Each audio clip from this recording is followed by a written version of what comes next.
How's everybody doing today? Hopefully your day's going great. So as you can see in this video, we're driving out to see one of our longtime friends, Lumpy, and his RatRod pickup truck. This thing's pretty cool, so just sit back, grab yourself a drink, and we'll enjoy story time with Lumpy together.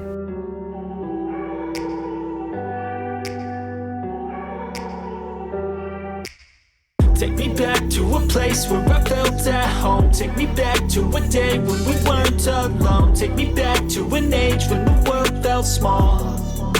Way back before we blew it all. Take me back to a place where I felt at home. Take me back to a day when we weren't alone. Take me back to an age when the world felt small.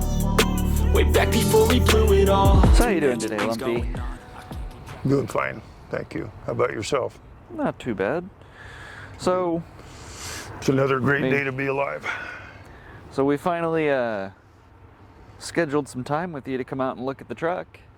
So tell me a little bit about it. Well, it's on a 85 S10 chassis. Okay. It's a 1938 Ford cab. The box is off of a 50 Chevy. Okay. The grill shell is a white superpower dump truck grill cut down to basically fit this radiator, which is out of a Heister forklift. 350 Chevy, bored 60 over with 202 heads and a comp cam. Okay. 350 turbo, rebuilt by my buddy Lonnie. 9-inch Ford Posse. The seats are out of a mid-60s Ford van. And pretty much everything else is home built. Bumpers are homemade. Custom welded. Custom welded, nice rusty patina. These wrenches are called slugging wrenches. You put them on the big wrenches and then slug them with a sledgehammer to break them loose or tighten them. One day the guys from where I retired called me and they said, "Hey, you need to come get your tools." And I said, "What tools?" I took all my tools when I retired. And they said, "No, you don't. Get over here. We got tools for you." They were cleaning out the old tool room. I was saying, never turn down free tools. So they gave me about 20 of those big old end wrenches that front bumper's made out of. And they turned out being one of my best buddies. They were his, and they called him and he didn't want them. He said, "I'll give them to Lumpy, he'll take them." Very nice. So everywhere on this truck is memories. Painted the wheels, put my hubcaps back on. Yeah, I was saying, I noticed you have, it's like the one shiny part on the truck. The truck obviously has quite a bit of history. I know you've had it for as long as I've known you. I mean, we did meet because of the truck. We did. Yeah, I bought this truck 15 years ago. Okay. As a retirement project. And by the time I retired, it was almost ready to go. So I got it as a runner, but nothing on the truck as it was when I bought it. Yeah. Everything has been replaced. And funny thing about the truck is that the day I got it, I drove down to Morgan and picked it up. It was about 100-degree day and I was doing a lot of sweating, and when I got home, I stopped by my wife's place of employment, and she said, "Oh, I see you got your RatRod." And I said, "Well, how do you know I got the RatRod?" And she said, "Well, go in the bathroom and look in the mirror." And I did, and I was covered in rust. I had been sweating, and I had as much patina or more than the truck did by the time I got home with it. So that was a pretty good laugh. So we started out with a pretty funny story to begin with it. And there have been a lot of funny stories since. If you had to pick, what would you say your favorite memory with the truck is? Probably my wife pointing out to me that I looked just as patinaed or more than the truck did itself. And that she knew I was getting old, but she didn't realize I was working my way towards that much rust already. Somewhere along that lines, but a lot of good memories. I would really like to think my most favorite memory of it hasn't happened yet. My stepson called me one day. He worked at a place that sells bark dust, and they had this zombie, and it was the last one they had, so it was on sale. So he, knowing me as he does, he thought that I should get over there and grab it.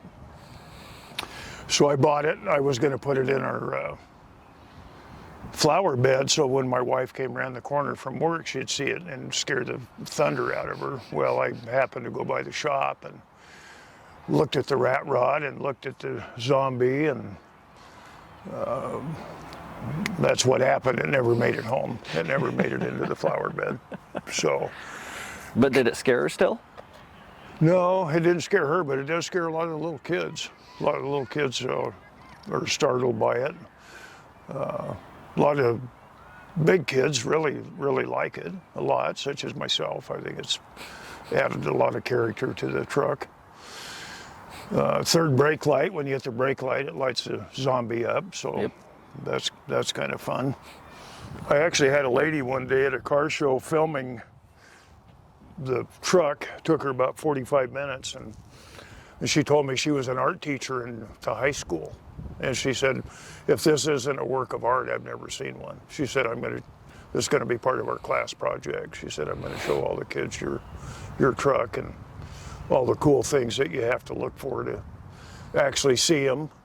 Yep. That you can walk right by and not really Oh yeah. appreciate it. And Well, every time we go to a car show with you, I'm just constantly spotting more things that you've either changed or done to the truck, or stuff that has been there for ages that I've just never seen. yeah, it's fun for me to do that. My signs are all magnetic, so I could just peel them off, put another one in its place, and that way the truck isn't the same every car show that I go to. And I don't have to wax it and clean it. And I'll go to car shows with my buddies, and they're busting their hump in the hot sun, and I'm sitting in the shade watching them, and they'll say, how come you're not cleaning your truck? And I'll say, is that what we're supposed to be doing? I thought we were here to have fun. Well, that, and if you clean it, then you can't stop. Yeah. Once it's dirty, it's dirty. Yeah, I don't like people to rub up against this for the exact opposite reasons that the people with really nice paint jobs do, because they're not going to hurt my paint job, but they are going to knock the little bit of rust off and dirt, and then I'm going to have to try to compensate for that somehow. So actually, you just got to drive it home through all the mud puddles. there you go, actually. And every show I go to, or most every show, a little kid gets to sit in it and sit behind the wheel, and Well, that'll get the truck dirty in and of itself. Yeah, and I would like to think that maybe just one of those kids someday will be a hot rodder because of that. Because the sport's dying. Yeah. It's dying off. I mean, that's part of why we're doing this channel is, and honestly, what kind of inspired the name of the channel. We're trying to revive the culture, because if we don't keep hot rodding alive, I don't think the next generation is going to develop it.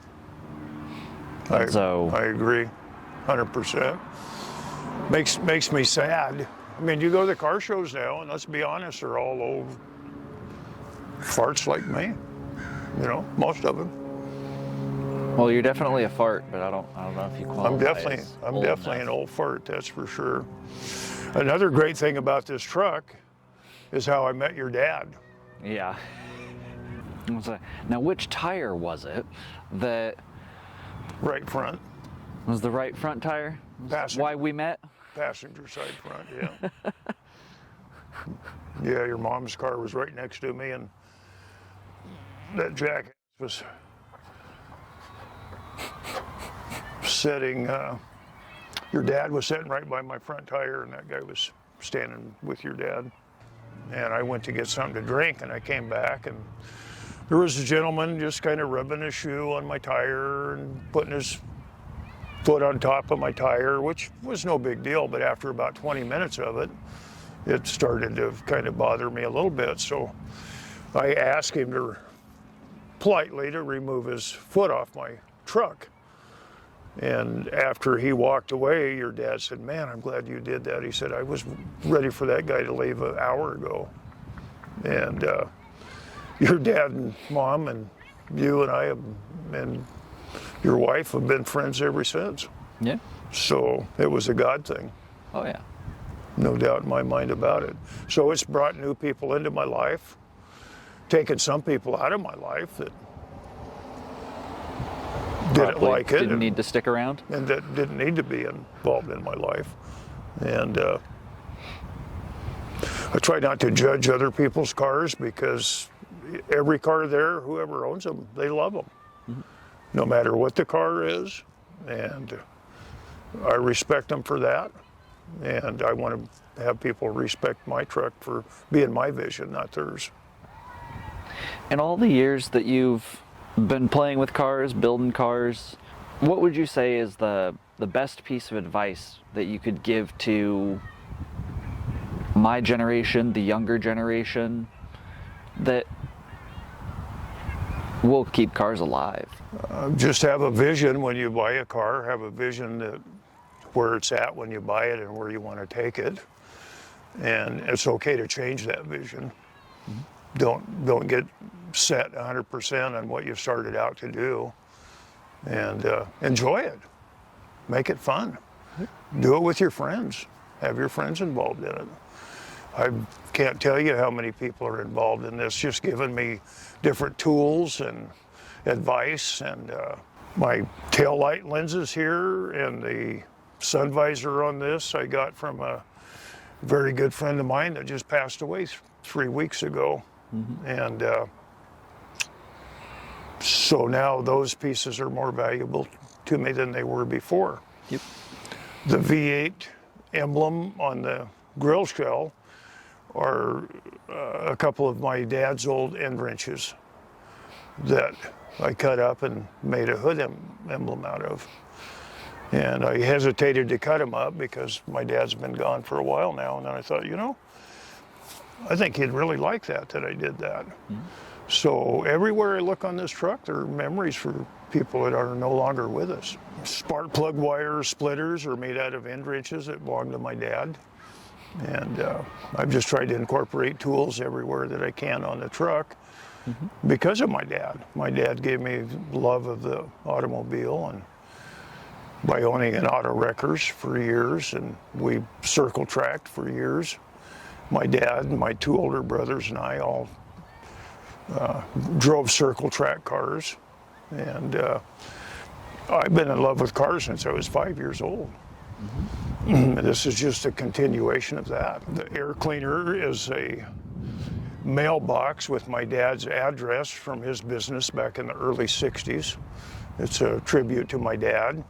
Mm-hmm. I wanted to do something really different for an air cleaner, and it just came to me actually one night in the middle of the night, and I decided that would look pretty good, and then that evolved into having my dad's business put on it, and this truck is a tribute to a lot of people that are very important to me in my life.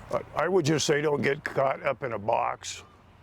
Some people are just strictly Chevy people, and some are Ford people, mm-hmm. and that's okay, but you're kind of limiting yourself to what you can do, and just enjoy your car. Mm-hmm. They're more than cars, they're people stories. 'Cause I've been living life right like I could just die any minute. Going for a ride down the side, PCH country limit. I don't need a guide, follow lights, take me where I want to visit. Are you alive? Or just breathing?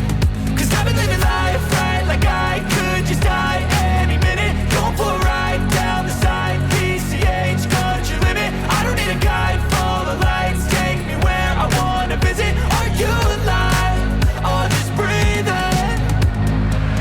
Flashing red lights, driving at night, windowless ride, feeling alive. Nothing in sight, forever in flight. Follow those lines, we'll make it this time. Blurry street lights, work as a guide to memories that we'll make it tonight. Just realizing that multiple of my questions are just horribly geared for something like this. Because, well, we'll go with this. One of the questions is, what makes your car unique? Well,